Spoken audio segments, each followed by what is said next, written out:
Hi, everyone, and welcome to the Fringe North podcast. My name is Caitlin Townsend. My pronouns are she and her, and I am the project coordinator for this year's Fringe Festival.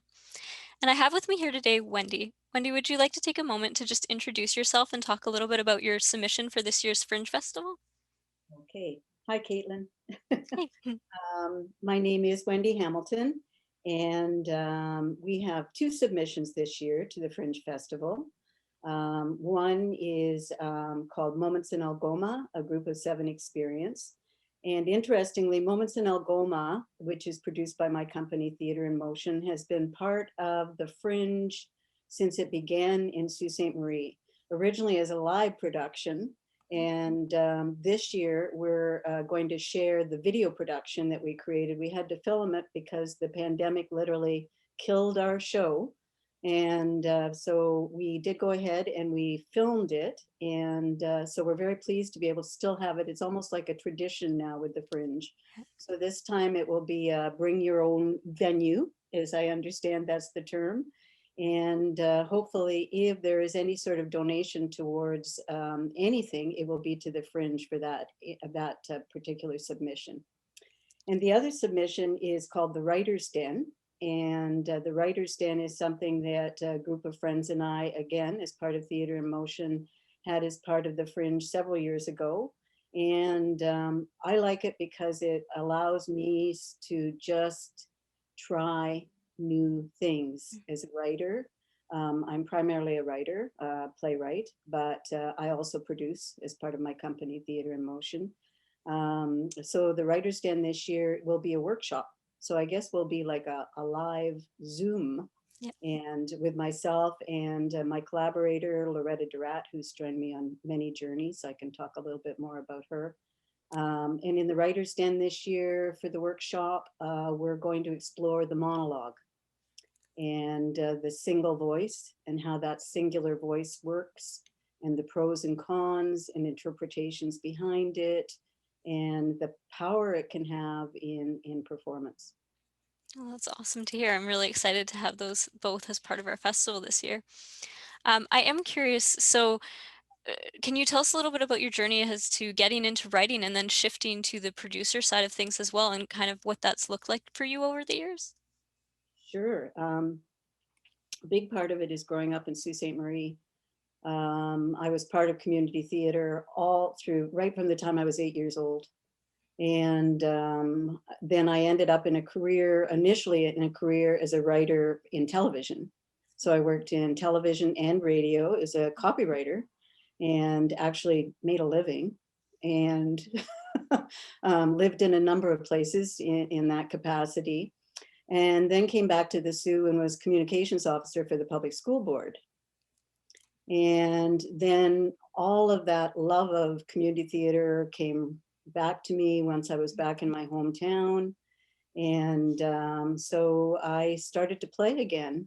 And once I started to play again, I started to find contemporaries that really kind of wanted to take it to the next level.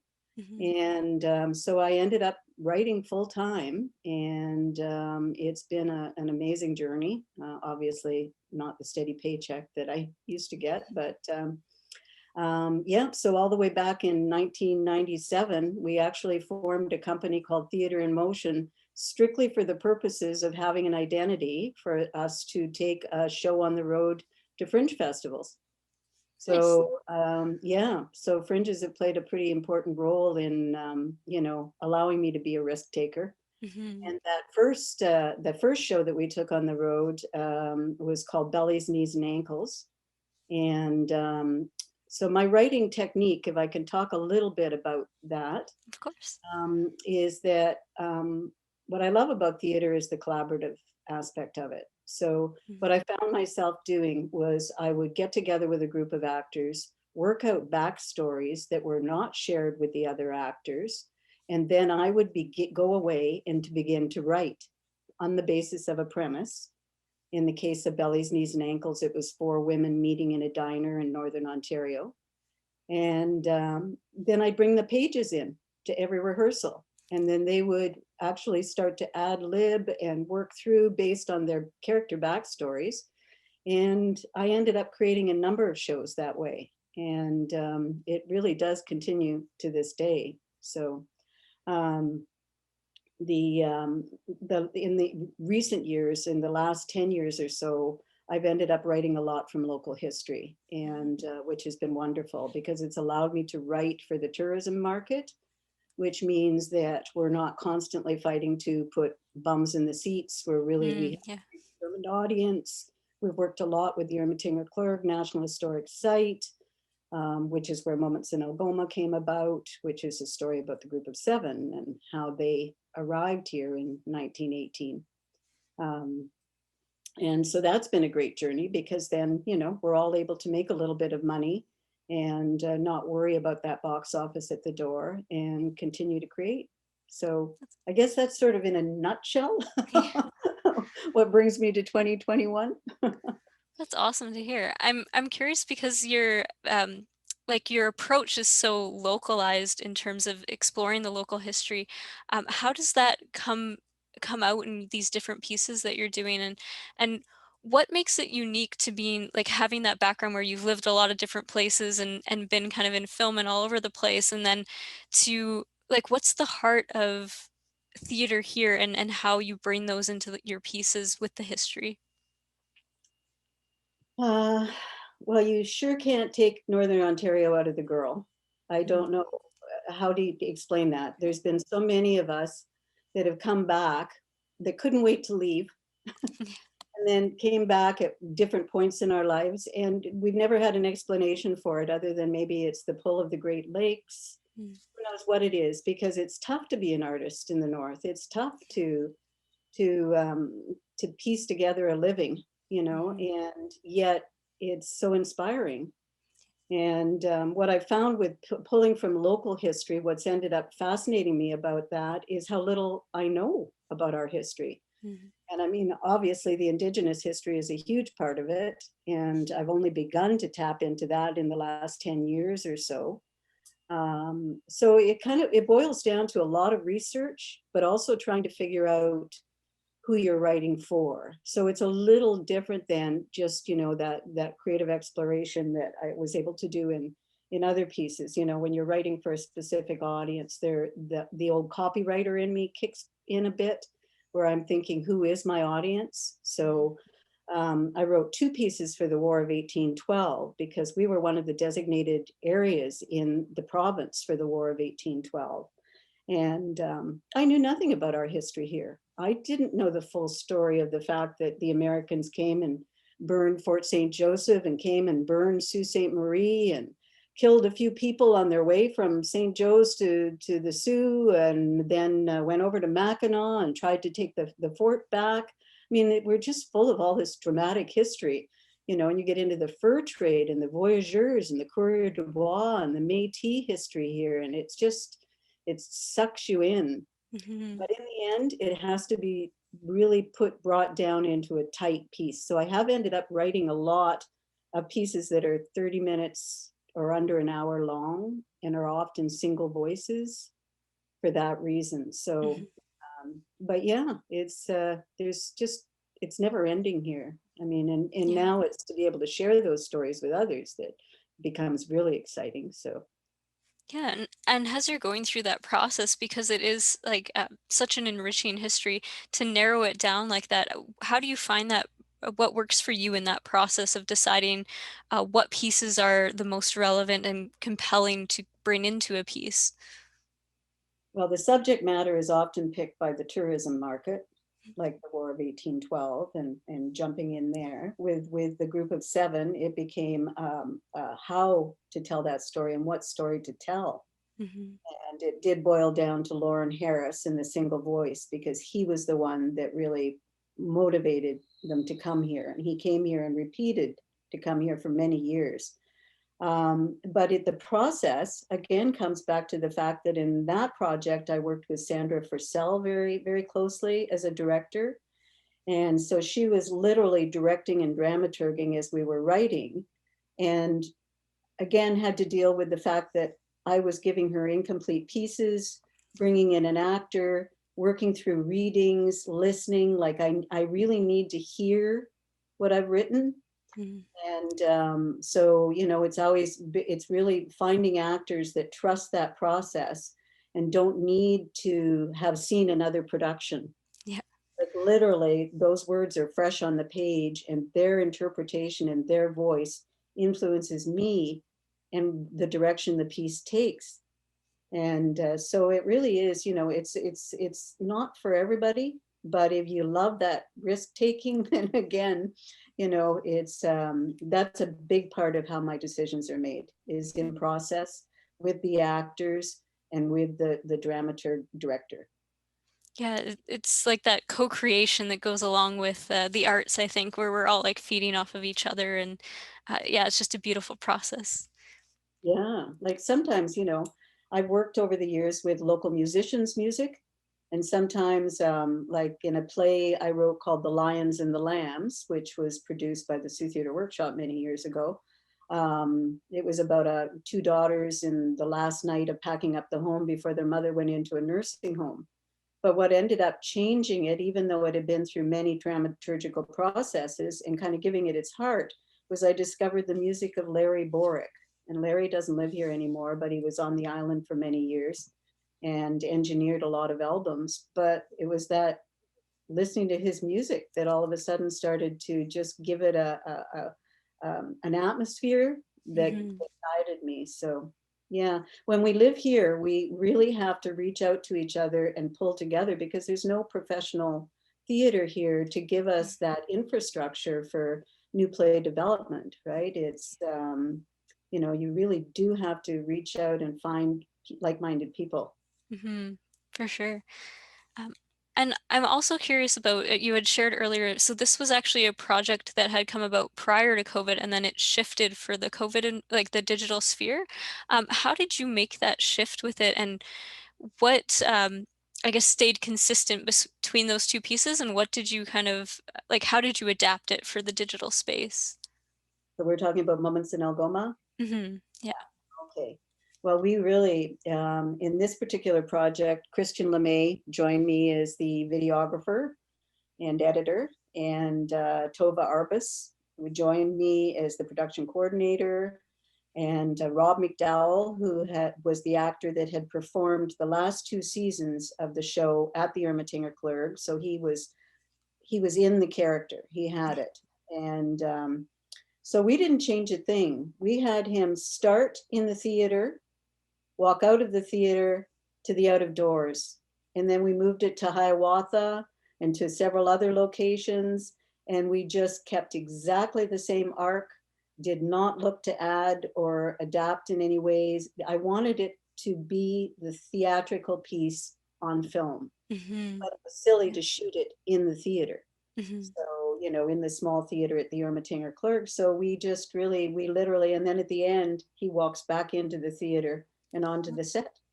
That's so neat. I love Yeah, that. And so that's the decision that was made for that particular piece. Not that I would necessarily do that with everyone, mhm. but it worked for it.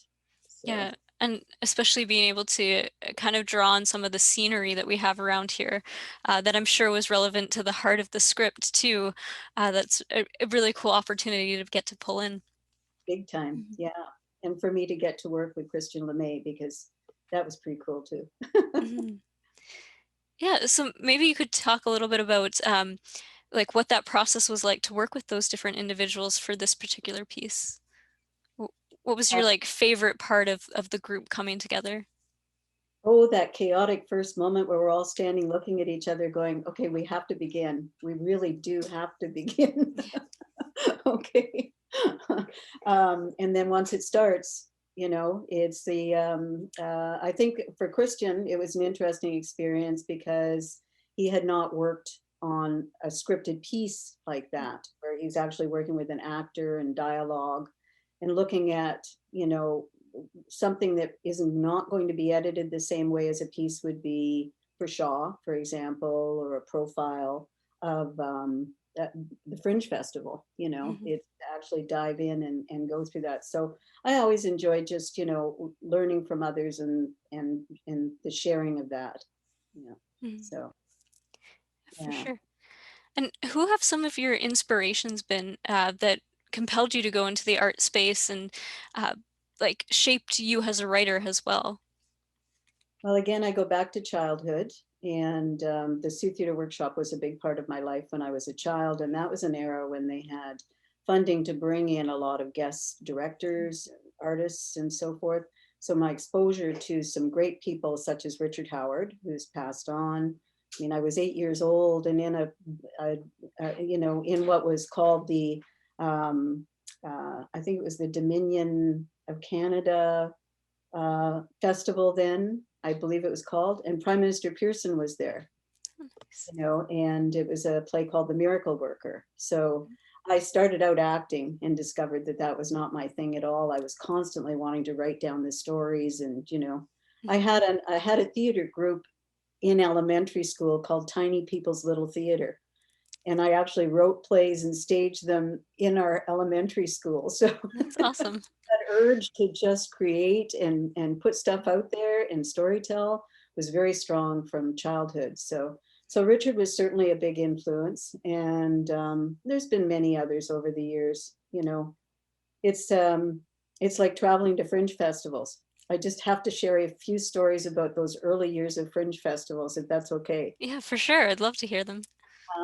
Because when we first set out this was the late 90s, and then I think the last tour I did was in 2000, 2001. But we went to Sudbury, and I remember we were so excited because it was the Sudbury Fringe, and it was only a couple of years old. We got a beautiful banquet room. We thought, oh, we were all set. And these actresses were working very hard, and everything was coming together. And then we realized that there was a wedding in the other room. So the entire, I think, first three shows were done with the actors yelling over bands playing in the next room. Welcome to Fringe Festival World. Um, Thunder Bay, we got to Thunder Bay, and this was with a different show called Hitchhiking to the End of the World. So it was a whole different troupe of creative people. And I loved writing that play. It was so surreal. But anyway, we got to Thunder Bay, and we were in the hottest building in town. I'm sure, I think it was the Polish Hall. And the stage was too small for our car. We had this portable car prop. So one of the actors went down the street to the fire hall and borrowed a saw, and we had to cut our set piece down to size.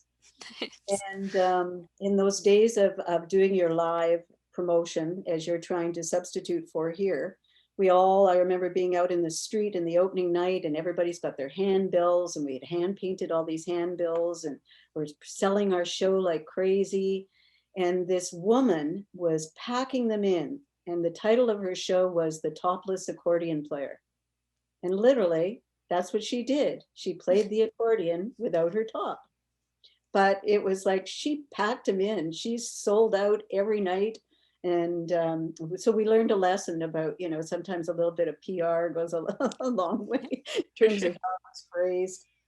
And but the next time I went back to Thunder Bay, they had a flatbed set up where everybody could get up on the back of the flatbed truck and give a little pitch for their show. This was a few years later with another show. And I remember standing there and saying, "Hello, Thunder Bay." And it must have been 300 people yelled back, "Hello, Sault Ste. Marie." Nice. And it was like just so many of those little nuggets of I don't know, just magic where you just don't know. I mean, we've made so little money that we could only afford a hot dog standing on the street and a glass of water.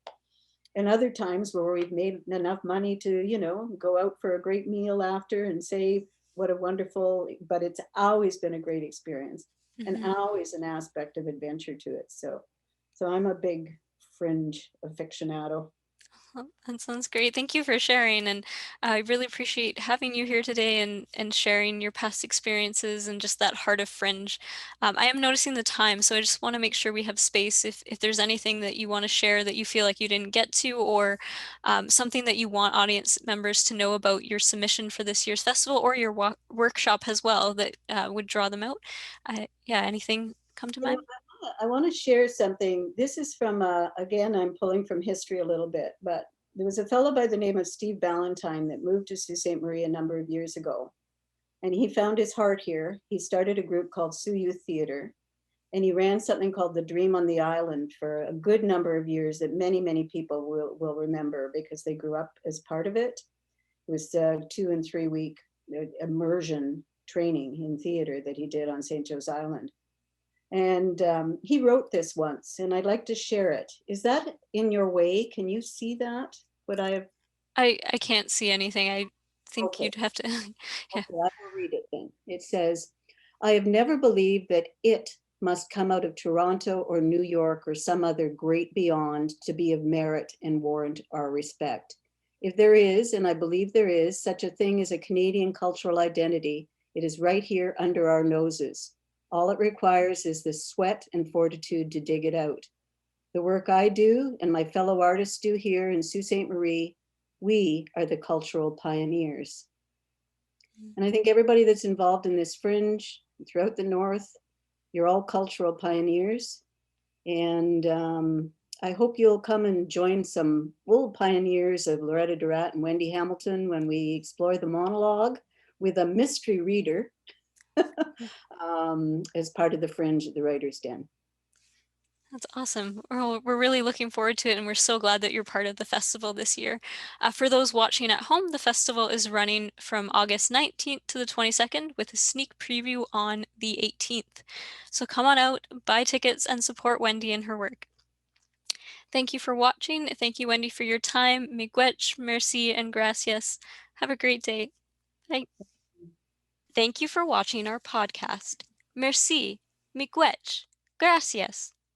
If you like what we're doing, you can support Fringe North and the artists involved in this year's festival financially so that we can continue this work.